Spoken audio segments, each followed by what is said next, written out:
Canada के येलोनाइफ शहर के एक बार में चार्ली अपना जन्मदिन मना रहा था। चार्ली एक खुशमिजाज और बेखौफ इंसान था जिसे उसके आसपास के लोग काफी पसंद करते थे। दूसरे विश्व युद्ध के दौरान चार्ली लड़ाकू विमान का पायलट हुआ करता था और जर्मनी के मैनहेम जैसे शहरों पर बमबारी के कई खतरनाक मिशन कर चुका था। पर अब वो एक प्राइवेट कंपनी में बुश पायलट के तौर पर काम कर रहा था। बुश पायलट उन पायलट्स को कहा जाता है जो उन दूर दराज और बीहड़ इलाकों में विमान उड़ाते हैं जहां पक्की सड़कें या हवाई पट्टियां नहीं होती। वे अक्सर उबड़ खाबड़ जमीन, यहाँ तक कि पानी या बर्फ पर भी प्लेन उतारने में सक्षम होते हैं। चार्ली को शहर से हजारों मील दूर आर्कटिक के उन इलाकों तक सामान लाना ले जाना होता था जहाँ सफेद बर्फ और सुनसान मैदानों का एक अनंत समंदर होता था और दूर दूर तक जीवन का कोई नामो निशान नहीं था। बर्थडे पार्टी की अगली सुबह चार्ली को आर्कटिक के एक खास इलाके में लोहे के 3 फ्यूल ड्रम डिलीवर करने थे। सामान लादकर चार्ली अपने एयरक्राफ्ट से निकल पड़ा और एक लंबे सफर के बाद वहां पहुंचा जहां उसे ड्रम उतारने थे। वहां चार्ली को एक इनुइट परिवार मिला जो वहीं अपना बसेरा डाले हुए थे। ये देख चार्ली को ताज्जुब हुआ क्योंकि आमतौर पर वहां से सैकड़ों मील दूर दूर तक किसी इंसान के मिलने की उम्मीद नहीं थी। चार्ली को अकेले ड्रम उतारता देख उस परिवार के नौजवान लड़के ने ड्रम उतारने में उसकी मदद की। ड्रम उतारने के बाद चार्ली ने उनको कुछ चॉकलेट दिए और वो वापस जाने ही वाला था कि तभी नौजवान लड़के ने उसे रोक लिया। उस लड़के ने अपनी टूटी फूटी अंग्रेजी में चार्ली से मदद मांगी और उसे अपने टेंट के अंदर ले गया। अंदर करीब 20 साल की एक लड़की लेटी हुई थी जिसका नाम कना लॉक था। उसकी हालत टीबी की वजह से थोड़ी गंभीर थी। वो लगातार खांस रही थी। वो परिवार चाहता था कि चार्ली उस लड़की को अपने प्लेन में शहर के अस्पताल ले जाए। चार्ली बेवजह इस जोखिम के लिए तैयार नहीं था, लेकिन जब उन्होंने बदले में 2 बड़े-बड़े और बेशकीमती हाथी के दांत देने की पेशकश की तो चार्ली तैयार हो गया। उसने जाने से पहले उस लड़के का आईडी नंबर नोट किया ताकि बाद में उनसे संपर्क किया जा सके। सरकार ने हर एक इनुइट नागरिक को एक खास आईडी नंबर दिया हुआ था जिससे उनकी पहचान होती थी। कना लॉक को अपने एयरक्राफ्ट में बैठाकर चार्ली ने शहर की तरफ उड़ान तो भर ली, पर उसे अंदाजा भी नहीं था कि वो सफर उसकी जिंदगी को हमेशा के लिए बदलने वाला था। हवाई सफर के दौरान चार्ली ने कना लॉक से बातचीत करने की कोशिश की, लेकिन कना लॉक की तबीयत बहुत खराब थी। शायद उसे अंग्रेजी भी समझ नहीं आ रही थी, इसलिए वो पूरे रास्ते खामोश रही। तभी अचानक मौसम बिगड़ने लगा और तेज बारिश शुरू हो गई। यूं ही खुद में बड़बड़ाते हुए चार्ली ने कना लॉक को बताया कि वो येलोनाइफ से पहले बाथ रस्ट जाने वाला था जहां उसे ग्रेप सोडा डिलीवर करना था ताकि कुछ एक्स्ट्रा पैसे बन जाएं। लेकिन मौसम और हालात को देखते हुए उसने बीच रास्ते से प्लेन को येलोनाइफ की तरफ मोड़ लिया। कुछ देर बाद मौसम साफ हो गया और विमान अपनी रफ्तार से येलोनाइफ की ओर बढ़ने लगा। तभी अचानक इंजन से अजीब आवाजें आने लगी। उसने देखा मीटर पर ऑयल प्रेशर तेजी से गिरने लगा। वो एकदम घबरा गया। देखते ही देखते कॉकपिट में धुआं भरने लगा और सामने लगा एयरक्राफ्ट का पंखा जाम होकर बंद हो गया। कलानाक भी डर से कांप उठी। चार्ली ने अपने बरसों के अनुभव से विमान को संभालने की हर मुमकिन कोशिश की, लेकिन मैकेनिकल खराबी इतनी बड़ी थी कि बाजी हाथ से निकल चुकी थी। अपनी आखिरी सूझबूझ दिखाते हुए चार्ली ने विमान को जमीन के बजाय एक पानी के बड़े गड्ढे में उतारने का फैसला किया ताकि रगड़ खाने से विमान में आग न लगे और उनकी जान बच सके। और फिर एक जोरदार झटके के साथ विमान पानी में क्रैश लैंड हो गया। जबरदस्त टक्कर के बाद विमान रुका तो चार्ली बुरी तरह घायल हो चुका था। उसके सिर पर गहरी चोट आई थी और खून बहने लगा था। गुस्से और झुंझलाहट में उसने विमान का दरवाजा लात मारकर तोड़ा और बाहर कूद पड़ा। वो पागलों की तरह जोर जोर से चिल्लाने लगा, लेकिन अब इससे सच बदलने वाला नहीं था। कड़वी सच्चाई यही थी कि उसका विमान इस भयानक और सुनसान बीहड़ में क्रैश हो चुका था। उसने कना लॉक को भी विमान से नीचे उतारा। गनीमत ये थी कि इतने बड़े हादसे के बाद भी कना लॉक को एक खरोच तक नहीं आई थी। चार्ली ने विमान के रेडियो ट्रांसमीटर से बेस पर संपर्क करने की कोशिश की, लेकिन क्रैश की वजह से रेडियो पूरी तरह खराब हो चुका था। उसने विमान के मलबे से खाने पीने की जरूरी सामान, मैप और अपनी राइफल निकाली। पानी के किनारे सूखी जमीन पर ले आया और मैप में देखा तो पाया कि कोई भी शहरी इलाका वहां से बहुत दूर था। उसने आसपास से बड़े बड़े पत्थर इकट्ठे किए और जमीन पर एक विशाल निशान SOS बनाना शुरू किया, जो मदद का प्रतीक होता है, ताकि कोई विमान ऊपर से गुजरे तो समझ आ सके कि नीचे कोई मुसीबत में है। कना लॉक एक जगह चुपचाप बैठी चार्ली की इन हरकतों को बस देख रही थी। धीरे धीरे शाम ढलने लगी और ठंड बढ़ने लगी। चार्ली ने अपने लिए आग जलाई। उससे थोड़ी दूरी पर बैठी कनालॉक ने भी अपनी अलग आग सुलगा ली थी। सन्नाटे को तोड़ने के लिए चार्ली ने उससे पूछने की कोशिश की, क्या तुम्हें थोड़ी बहुत इंग्लिश समझ आती है? लेकिन कनालॉक के चेहरे पर कोई भाव नहीं आया। उसकी खामोशी देखकर चार्ली समझ गया कि वो इंग्लिश नहीं समझ सकती। उधर बेस पर चार्ली का दोस्त कार्ल बेचैनी में अपने बॉस शेफर्ड के पास पहुंचा। उसका कहना था कि शेड्यूल के हिसाब से चार्ली को अब तक वापस आ जाना चाहिए था, लेकिन शेफर्ड ने उसे दिलासा देते हुए बड़े भरोसे से कहा, फिक्र मत करो, वो चार्ली है, उसे दुनिया की कोई ताकत रोक नहीं सकती। हाँ, मौसम खराब होने की वजह से थोड़ी देरी जरूर हुई है, पर वो लौट आएगा।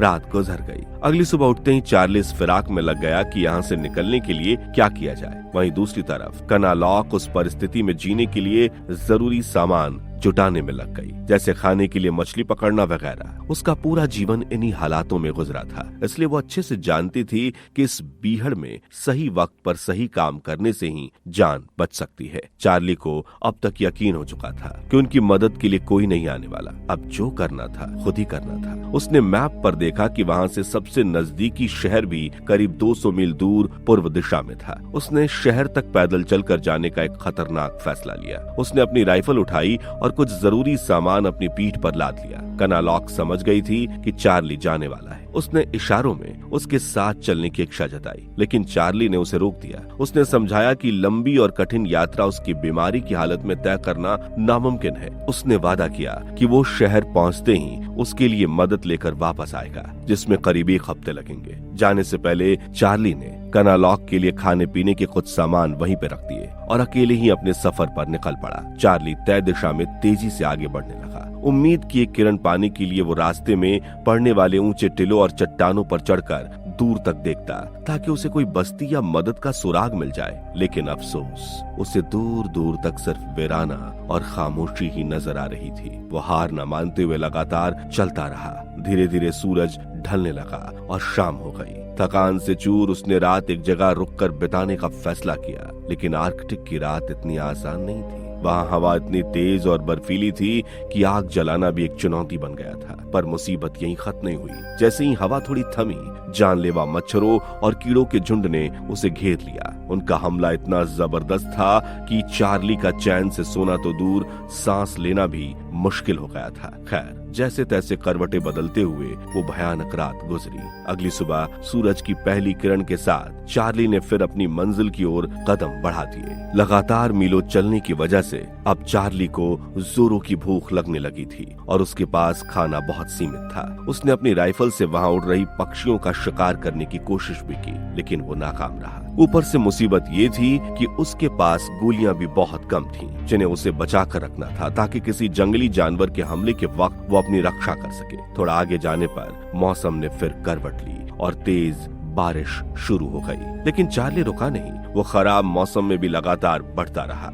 बारिश की वजह से ठंड और भी ज्यादा बढ़ गई थी। कांपते हुए हाथों से चार्ली ने एक जगह रुककर आग जलानी चाहिए, लेकिन बारिश में उसकी माचिस पूरी तरह से भीग चुकी थी और सारी तिल्लियां खराब हो गई थी। अब आग जलाने का कोई आसरा नहीं बचा। थोड़ी देर बाद जब बारिश थमी और आसमान कुछ साफ हुआ, तो उसने हिम्मत जुटाकर अपना सफर फिर से शुरू किया। रास्ते में पड़ने वाले पानी के गड्ढों और दलदल को पार करते हुए वो आगे बढ़ता जा रहा था। तभी एक गहरे कीचड़ वाले गड्ढे में उसका पैर फिसला और वो बुरी तरह फंस गया। काफी मशक्कत के बाद जैसे तैसे वो उस कीचड़ से बाहर निकल पाया। कुछ दूर जाने पर बारिश फिर से शुरू हो गई। हताश होकर चार्ली एक टिले के पास बैठ गया और बारिश रुकने का इंतजार करने लगा। तभी अचानक उसकी नजर अपनी राइफल पर पड़ी। उसका माथा ठनक गया। राइफल में लगा गोलियों का मैगजीन गायब था। उसे तुरंत समझ आ गया कि जब वो कीचड़ में फंसा था, तभी निकलते वक्त उसकी सारी गोलियां वहीं गिर गई होंगी। अब भूख और ठंड के साथ साथ वो इस अनजान बीहड़ में पूरी तरह निहत्था भी हो चुका था।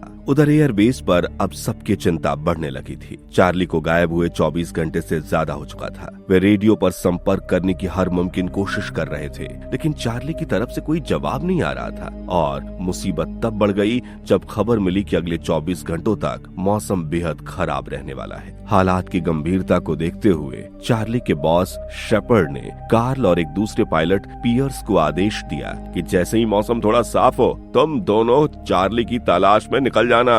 उधर बीहड़ में ठंड और लगातार बारिश ने चार्ली की हालत खस्ता कर दी थी। वो अपना रेन कोट ओढ़े गीली जमीन पर घंटों लेटा रहा, लेकिन आसमान से बरसती आफत रुकने का नाम ही नहीं ले रही थी। थकान से चूर चार्ली की आंख लग गई और उसे दूसरे विश्व युद्ध का एक भयानक सपना फिर से दिखा, जो उसे अक्सर आया करता था। सपने में उसने देखा कि वो अपना लड़ाकू विमान उड़ा रहा है और अचानक दुश्मनों ने उस पर हमला बोल दिया है। चारों तरफ गोलियों की बौछार हो रही है और उसका प्लेन क्रैश होने वाला है। तभी घबराहट में उसने अपना बम रिलीज बटन दबा दिया और 3 विनाशकारी बम नीचे शहर पर गिरते हुए दिखाई दिए। तभी एक झटके के साथ चार्ली की नींद खुली। बारिश तो रुक गई थी, लेकिन अब उससे भी बड़ी मुसीबत मौत बनकर उसके सर पर मंडरा रही थी। लाखों मच्छरों का एक विशाल झुंड काले बादलों की तरह चार्ली पर टूट पड़े। सैकड़ों मच्छर उसके शरीर के हर खुले हिस्से को नोच रहे थे। चार्ली तिलमिलाकर खड़ा हो गया और पागलों की तरह हाथ पैर मारकर उन्हें भगाने लगा, लेकिन उनकी तादाद इतनी ज्यादा थी कि उनसे बचना नामुमकिन था। वो जान बचाने के लिए इधर उधर भागने लगा। तभी उसे सामने एक झील दिखाई थी। उसे लगा कि अगर वो पानी में डुबकी लगा ले तो मच्छरों से पीछा छूट जाएगा। वो बेतहाशा झील की तरफ दौड़ा। इसी हड़बड़ाहट में उसके पैर का एक जूता निकल गया, लेकिन वो रुका नहीं। वो नंगे पैर ही उस पथरीली जमीन पर दौड़ता रहा। नुकीले पत्थरों ने उसके पैरों को बुरी तरह लहूलुहान कर दिया था।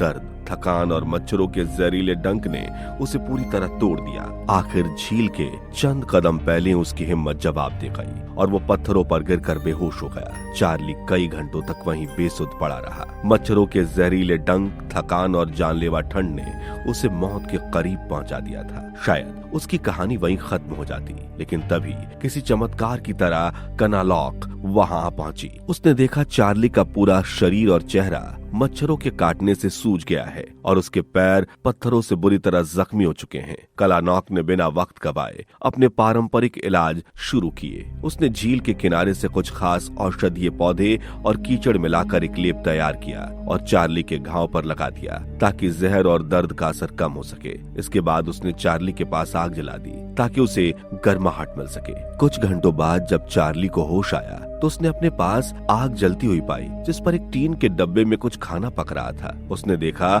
उसके जख्मी पैरों की बहुत सलीके से मरहम पट्टी की गई है और उसके ऊपर जानवरों की खाल की एक गर्म चादर उड़ाई गई है। ये सब देखकर चार्ली दंग रह गया। उसे समझ नहीं आ रहा था कि इस वीरान में ये सब किसने किया। तभी उसकी नजर पड़ी जहाँ कनालॉक कुछ सूखी लकड़ियां लेकर आ रही थी। चार्ली को अपनी आंखों पर यकीन नहीं हुआ। उसने सोचा, जिस रास्ते को तय करने में उसकी हालत खराब हो गई थी, वहाँ ये बीमार लड़की कैसे पहुँच गई? उसने हैरानी और अविश्वास के साथ उससे बार बार पूछने की कोशिश की, तुम यहाँ कैसे पहुँची? क्या तुमने मेरा पीछा किया? लेकिन कनालॉक ने उसके सवालों का कोई जवाब नहीं दिया। उसने बस शांत स्वभाव में उसे आराम करने का इशारा किया और अपनी टूटी फूटी जुबान में कहा, सो जाओ, आराम करो। कनालॉक के मुंह से अंग्रेजी के शब्द सुनकर चार्ली चौंक गया। उसने तुरंत पूछा, क्या तुम अंग्रेजी बोल सकती हो? कनालॉक ने बड़ी मासूमियत से जवाब दिया, थोड़ा थोड़ा। इसके बाद कनालॉक ने उसे आग पर पके हुए सिकसिक, एक प्रकार की बर्फीली गिलहरी का गरम गरम सूप पीने को दिया। वो सूप पीकर चार्ली के ठंडे शरीर में जैसे जान आ गई और उसे काफी राहत महसूस हुई। अब मौसम साफ हो चुका था। कनालॉक आग के पास इत्मीनान से बैठ गई। चार्ली अभी भी उलझन में था।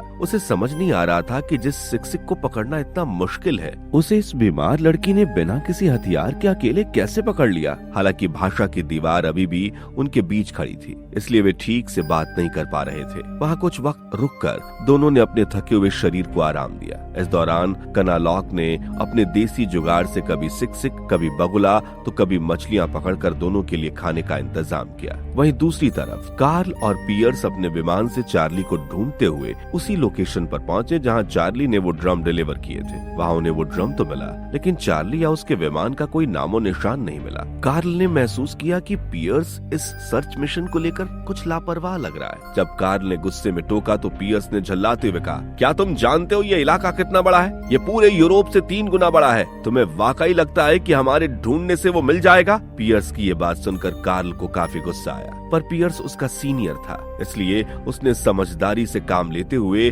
उससे नरमी से पेश आया ताकि चार्ली की खोज में रुकावट न आ सके। चार्ली की हालत में अब थोड़ा सुधार आ चुका था। उन्हें वहाँ से निकलना था, लेकिन चार्ली के जूते पूरी तरह से फट चुके थे। कनालॉक ने जानवर की खाल से उसके लिए नए जूते सिलना शुरू किया। तभी चार्ली ने देखा कनालॉक की नाक से खून बह रहा था। वो समझ गया कि कनालॉक की बीमारी बढ़ती जा रही है और उसे जल्द से जल्द अस्पताल पहुंचाने की जरूरत है। लेकिन उस सुनसान जगह पर वे दोनों पूरी तरह बेबस थे। जूते सिलते वक्त चार्ली की नजर कनालॉक की कलाई पर पड़ी, जहां नसों पर कटने के पुराने निशान थे। उसे लगा कि शायद कनालॉक ने कभी अपनी जान लेने की कोशिश की होगी, लेकिन संकोच की वजह से वो इस बारे में कुछ पूछ नहीं पाया। धीरे धीरे शाम ढल गई और रात हो गई। आधी रात को अचानक चार्ली की आंख खुली तो उसने देखा कि कनालॉक बुरी तरह खांस रही थी और दर्द में रो रही थी। उसकी तबीयत बहुत बिगड़ चुकी थी, लेकिन उस घने अंधेरे और वीराने में चार्ली चाहकर भी उसकी कोई मदद नहीं कर सकता था। उधर कार्ल और पियर्स जब खाली हाथ वापस लौटे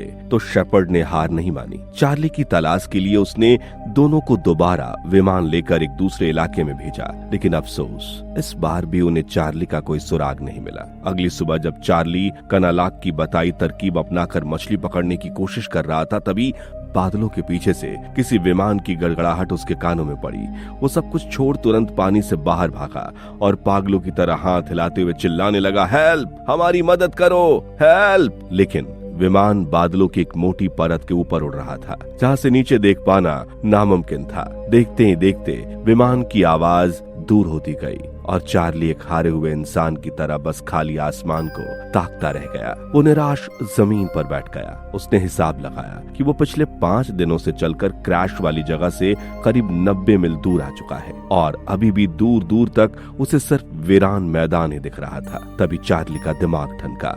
उसे एहसास हुआ कि अगर शेपर्ड ने मदद भेजी होगी तो वे जाहिर तौर पर उस रास्ते को छान रहे होंगे जो येलो नाइफ से ड्रम डिलीवरी साइट और वहां से बाथ रस्ट की तरफ जाता है। उसे अपनी गलती का एहसास हुआ। उसे पायलटों का वो सबसे बुनियादी नियम याद आया जिसे उसने नजरअंदाज कर दिया था, और वो था अपने प्लेन को कभी मत छोड़ो। उसे समझ में आ गया कि अगर बचना है तो उन्हें वापस अपने प्लेन के मलबे के पास लौटना होगा, क्योंकि रेस्क्यू टीम की नजर वहीं पड़ सकती है। चार्ली ने कनालॉक के बनाए हुए बूट पहने। उसे हैरानी हुई कि वे उसकी उम्मीद से कहीं ज्यादा आरामदायक और मजबूत थे। पूरी तैयारी के साथ वो दोनों वापस अपने प्लेन के मलबे की ओर चल पड़े। दिन रात का सफर तय करते हुए वो अपनी मंजिल की तरफ बढ़ रहे थे। इस बीहड़ में सारे रास्ते एक जैसे लगते थे और चार्ली कई बार दिशा भटक जाता, लेकिन उसे ताज्जुब होता था कि कनालॉक को वो लंबा और पेचीदा रास्ता कदम दर कदम याद था। इस मुश्किल सफर में उन दोनों के बीच एक अनकहा रिश्ता बन गया था। अब वे अजनबी नहीं बल्कि अच्छे दोस्त बन चुके थे। वे वापस लौट ही रहे थे कि अचानक कुछ दूर चार्ली को जमीन पर कोई चमकती हुई चीज दिखाई थी। उसे लगा शायद आसपास कोई इंसान हो। उम्मीद लिए वो दौड़कर वहां पहुंचे तो देखा कि वो एक टूटा हुआ चश्मा था जिसकी कांच धूप में चमक रही थी। नजर थोड़ी और आगे गई तो चार्ली सन्न रह गया। वहां सालों पहले क्रैश हुआ एक पुराना प्लेन पड़ा था जो अब कबाड़ बन चुका था। चार्ली को उम्मीद थी कि शायद उस पुराने मलबे से कोई काम की चीज मिल जाए, खासकर शिकार के लिए कोई छोटा मोटा हथियार। उसने उम्मीद के साथ मलबे को टटोलना शुरू किया और कुछ उपयोगी सामान उसके हाथ भी लगे। और अच्छे से देखने के लिए चार्ली प्लेन के एक टूटे हिस्से को जोर लगाकर खींचता है, लेकिन जैसे वो हिस्सा हटा अंदर से एक इंसानी कंकाल लुढ़क कर नीचे गिर पड़ा। शरीर पूरी तरह गल चुका था, बस हड्डियां बची थीं। ये भयानक मंजर देखकर कनालॉक चीख पड़ी और चार्ली का दिल भी बैठ गया। वो समझ गया कि ये कोई बुश पायलट रहा होगा जो क्रैश के बाद शायद हफ्तों तक मदद का इंतजार करता रहा होगा, लेकिन कोई नहीं आया और अंततः उसकी जान चली गई। ये बहुत निराशाजनक था, लेकिन फिर भी चार्ली उस प्लेन के अंदर गया जहां उसे एक राइफल मिली। ऐसे बीहड़ में राइफल मिलना किसी खजाने से कम नहीं था, लेकिन जब वो बाहर आया तो देखा कि कनालॉक थोड़ी दूर चुपचाप उदास बैठी शून्य में ताक रही थी। चार्ली समझ गया वो उस मृत पायलट के लिए शोक मना रही है। इनुइट समुदाय में मरे हुए लोगों और उनकी चीजों का गहरा सम्मान किया जाता था। चार्ली ने कनालॉक की भावनाओं का मान रखते हुए उस अनजान पायलट को वहीं दफनाने का फैसला किया ताकि उसकी आत्मा को शांति मिल सके। ये देखकर कनालॉक भी उसकी मदद करने लगी। दोनों ने आसपास के छोटे बड़े पत्थरों को इकट्ठा किया और उस पायलट के अवशेषों पर पत्थर का एक कब्र बना दिया। अंत में कनालॉक ने प्लेन से मिला सारा सामान श्रद्धापूर्वक उस पायलट की कब्र पर सजाना शुरू कर दिया। ये देखकर चार्ली को बहुत ताज्जुब हुआ। उसका दिमाग कह रहा था कि यहाँ भावुक होने के बजाय जिंदा रहने के लिए चीजें बटोरनी जरूरी है, लेकिन उसका दिल बदल चुका था। उसने कनालॉक की आस्था का सम्मान किया और वो राइफल चुपचाप उस पायलट की कब्र पर वापस रख दी। चार्ली और कनालॉक ने उसी जगह रात बिताने का फैसला किया। दोनों ने आग जलाई और उसकी गर्माहट में पास पास बैठ गए। कनालाक ने अपनी भाषा और टूटी फूटी अंग्रेजी में चार्ली को अपनी दुनिया की मान्यताओं के बारे में बताना शुरू किया। उसने बताया कि उनके देवता तार्कीक, जो आसमान में चांद पर रहता है, हमेशा साए की तरह उनके साथ होते हैं। उसने समझाया कि मरने के बाद इंसान एक ऐसी दुनिया में जाता है जहाँ सब कुछ खुशहाल होता है। वहाँ भूखमरी का नामो निशान नहीं होता। खाने के लिए ढेर सारी मछलियाँ, वालरस और सील मिलती हैं, लेकिन तार्किक की उस दुनिया में भी शिकार करने के लिए हथियारों की जरूरत पड़ती है। चार्ली को अब समझ आया कि उसने उस पायलट की राइफल और सामान उसकी कब्र पर क्यों रखवाया था। उधर चार्ली को गायब हुए 3 हफ्ते बीत चुके थे। एयरबेस पर शेपर्ड और उसके साथियों ने तलाश की हर मुमकिन कोशिश कर ली थी, लेकिन अब उनकी उम्मीद भी दम तोड़ चुकी थी। उन्हें यकीन हो चला था कि उन्होंने चार्ली को हमेशा हमेशा के लिए खो दिया है। अगली सुबह चार्ली और कनालाक ने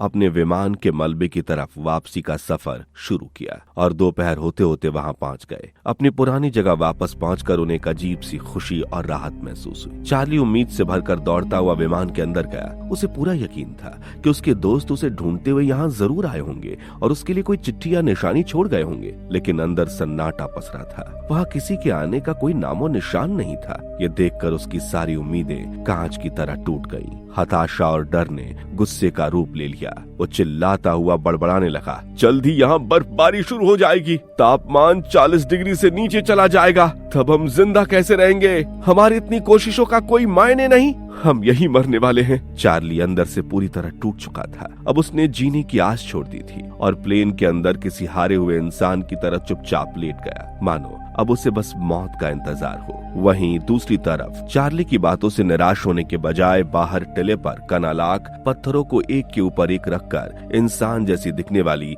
आकृतियां बनाने लगी, ताकि आने वाले वक्त में शिकार में मदद मिल सके। शाम गहरा गई और रात का सन्नाटा छा गया। चार्ली अभी भी हताश और हारा हुआ विमान में किसी जिंदा लाश की तरह पड़ा रहा। वहीं बाहर कनालाक बर्फीली हवाओं के बीच चांद की ओर देखते हुए अपने देवताओं को याद कर रही थी। नींद के आगोश में चार्ली को फिर वही युद्ध का भयानक सपना आया। उसका प्लेन दुश्मनों से घिरा था और क्रैश होने वाला था।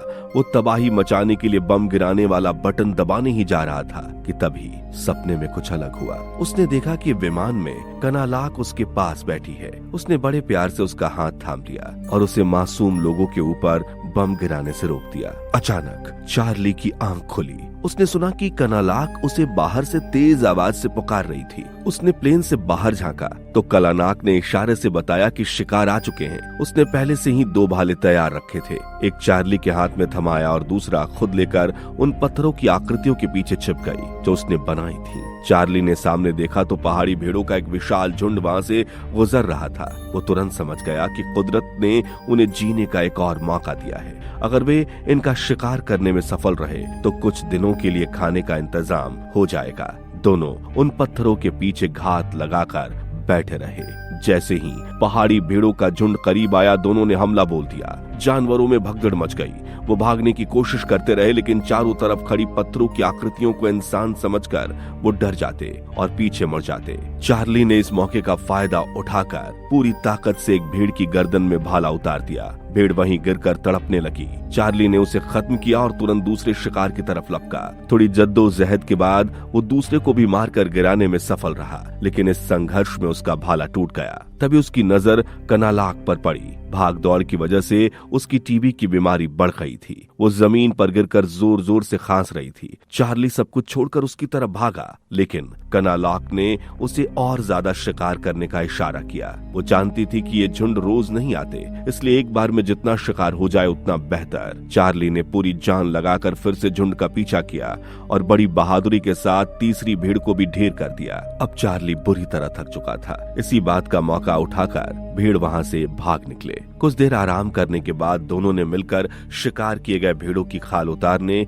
और मांस निकालने का काम शुरू किया। उनकी मेहनत रंग लाई थी। अब उनके पास कड़ाके की ठंड से बचने के लिए गर्म और मोटी खाल थी और कई दिनों के खाने के लिए गोश्त का इंतजाम हो चुका था। कनालाक शिकार की खाल को साफ करके नरम करने लगी ताकि उसे पहनने लायक बनाया जा सके। वहीं आग के पास बैठे चार्ली को आज हुए खून खराबे की वजह से अपने युद्ध के दिन याद आ गए। उसका दर्द लफ्जों में छलक आया। उसने कहा, जंग में हम ऐसी ऐसी खौफनाक चीजें करते हैं जो हम सपने में भी नहीं सोच सकते। उस वक्त हमें खुद से नफरत होने लगती है, लेकिन धीरे धीरे हम उस बोझ के साथ जीना सीख जाते हैं। जाहिर सी बात थी, कनालाक को उसकी भाषा पूरी तरह समझ नहीं आ रही थी, लेकिन उसके सामने अपने दिल का गुब्बार निकालकर चार्ली का मन हल्का जरूर हो गया। तभी चार्ली ने गौर किया कि कनालाक का शरीर बुरी तरह से कांप रहा है। उसने उसे गर्म खाल उड़ाई तो महसूस हुआ कि उसका बदन आग की तरह तप रहा था। उसे तेज बुखार था। चार्ली ने सारे गर्म कपड़े उस पर डाल दिए, लेकिन तभी कनालाक को खांसी का तेज दौरा पड़ा और उसके मुंह से खून निकल आया। उसकी हालत अब बहुत नाजुक हो चुकी थी। उसे इलाज की सख्त जरूरत थी, मगर उस वीरान में चार्ली चाहकर भी कुछ नहीं कर सकता था सिवाय उसे आराम देने के। अगले 2-3 दिनों तक वे वहीं रुके ताकि कनालाक को आराम मिल सके और सफर के लिए तैयारी की जा सके। उन्होंने मांस के पतले टुकड़े काट कर सुखाए ताकि वे खराब ना हो और वजन में हल्के हो जाएं। खालों से अपने लिए गर्म और मजबूत कपड़े सिले। चार्ली ने प्लेन के मलबे से एक मजबूत कपड़ा निकाला और एक छोटा सा पोर्टेबल टेंट तैयार किया जिसमें वे सफर के दौरान रात को आराम कर सके। फिर उन्होंने सूखे हुए मांस के छोटे छोटे बंडल बनाए। ये सारी तैयारी एक बड़े और जोखिम भरे सफर के लिए थी। उन्होंने तय कर लिया था कि वे अब हाथ पर हाथ धरे वहां मौत का इंतजार नहीं करेंगे, बल्कि पैदल चलकर वहां से निकलने की कोशिश करेंगे, चाहे इसमें महीनों लग जाएं और मीलों चलना पड़े। आखिरी रात जब वे टेंट में आग के पास बैठे सफर की तैयारियों को अंतिम रूप दे रहे थे, तो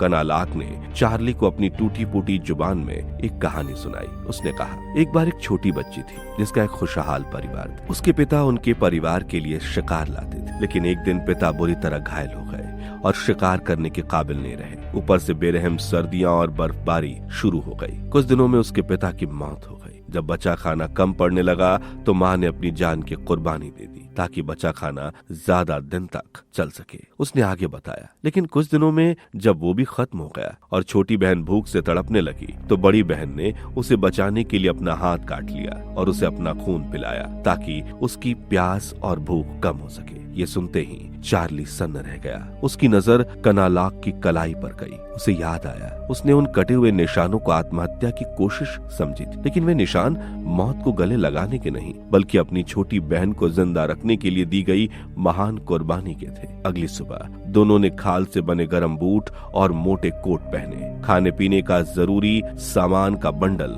पीठ पर लादा और शहर की दिशा में निकल पड़े। कुछ दिनों के सफर के बाद मौसम ने अपना असली रूप दिखाना शुरू कर दिया। आसमान से बर्फबारी शुरू हो गई और देखते ही देखते जमीन पर बर्फ की सफेद चादर बिछ गई, लेकिन वे रुके नहीं, लगातार आगे बढ़ते रहे। इस कठिन सफर में कनालाक की तबीयत तेजी से बिगड़ती जा रही थी। उसकी खांसी के साथ मुंह से खून आना बढ़ता जा रहा था। चार्ली ने हौसला बनाए रखने के लिए कहा, अगर हम उत्तर की तरफ चलते रहे तो जल्द ही हमें कोई गांव या शिकारियों का ग्रुप मिल जाएगा। वहां से मैं शहर में संपर्क करके जल्दी तुम्हें अच्छे अस्पताल में एडमिट करूंगा ताकि तुम जल्दी ठीक हो जाओ। चार्ली ने आगे कहा, जैसे ही तुम ठीक हो जाओगी मैं तुम्हें एक शानदार डिनर पर ले जाऊंगा जहाँ खाने में मशरूम, आलू, प्याज और ढेर सारी मजेदार चीजें होंगी। ये सब सुनना कनालाक के लिए किसी सुंदर सपने से कम नहीं था। रास्ते में जब भी रात होती वे टेंट लगाकर आराम करते। चार्ली कनालाक के लिए सूप बनाता, उसका ख्याल रखता और उसे हिम्मत देता। इसी तरह हर रोज वे अपनी मंजिल की ओर बढ़ते जा रहे।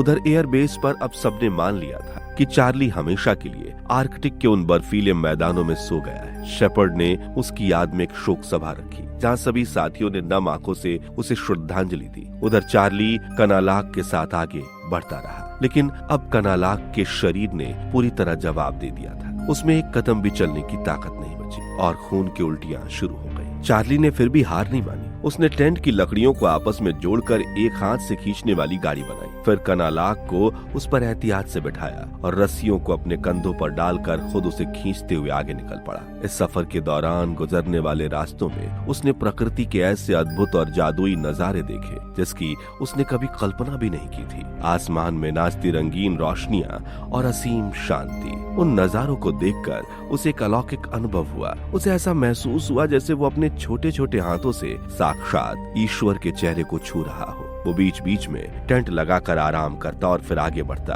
इसी तरह वो कनालाक को खींचते हुए ले जा रहा था। लेकिन एक शाम कनालाक की तबीयत इतनी बिगड़ गई कि वो समझ गई कि अब उसका आखिरी वक्त आ चुका है। उसने कांपते लफ्जों में कहा, तुम चलते जाना, रुकना मत, आगे तुम्हें मेरे समुदाय के लोग जरूर मिल जाएंगे। चार्ली ने उसे गर्म सूप पिलाया और सोने को कहा। थकान इतनी ज्यादा थी कि चार्ली की भी आंख लग गई। कुछ देर बाद जब अचानक उसकी नींद खुली तो उसका दिल धक से रह गया। टेंट में कनालॉक नहीं थी। वो बुरी तरह से घबरा गया। वो बदहवास होकर टेंट के बाहर आया और चीख चीख कर कनालॉक को आवाज लगाने लगा, लेकिन उस सफेद बिराने में उसकी आवाज सुनने वाला कोई नहीं था। वो दूर तक दौड़ता रहा, पुकारता रहा, लेकिन कनालॉक उसे कहीं नहीं मिली। वो उदास हारा हुआ उसी बर्फ में बैठकर रोने लगा। अंत में हार कर उसने वहीं पत्थरों से कनालॉक की समाधि बनाई और उसके औजार और सामान श्रद्धा पूर्वक समाधि पर रख दिए। जाने से पहले उसने हाथी के वो दांत भी वहीं रख दिए। ये उसकी तरफ से उसकी दोस्त को एक आखिरी भेंट थी जिसने उसे जीना सिखाया था। फिर भारी मन और भीगी पलकों के साथ वो आगे बढ़ गया। वो दिन रात चलता रहा, बस चलता रहा। आखिरकार एक दिन धुंध की पतली परत के पीछे उसे कुछ हलचल दिखाई थी। वो एक इनुइट समुदाय था जो भारी बर्फबारी और कड़ाके की ठंड से बचने के लिए किसी सुरक्षित इलाके की तलाश में वहां से जाने की तैयारी कर रहा था। और इस तरह आखिरकार चार्ली उन लोगों तक पहुंच ही गया जो उसे सही सलामत शहर तक पहुंचा सकते थे। चार्ली ने मौत को मात दे दी और उस सफेद नर्क से खुद को जिंदा बाहर निकाल लाया। उसने अपने बॉस शेपर्ड की उस बात को भी सच साबित कर दिखाया कि दुनिया की कोई भी ताकत चार्ली को रोक नहीं सकती। दोस्तों, उम्मीद है आपको ये कहानी पसंद आई होगी। अगर हाँ तो इस वीडियो पर एक लाइक जरूर करें और ऐसी ही बेहतरीन फिल्म की कहानियों के लिए हमारे चैनल शॉर्ट फ्लिक्स को सब्सक्राइब करना ना भूलें। मिलते हैं एक और जबरदस्त कहानी के साथ, तब तक के लिए धन्यवाद।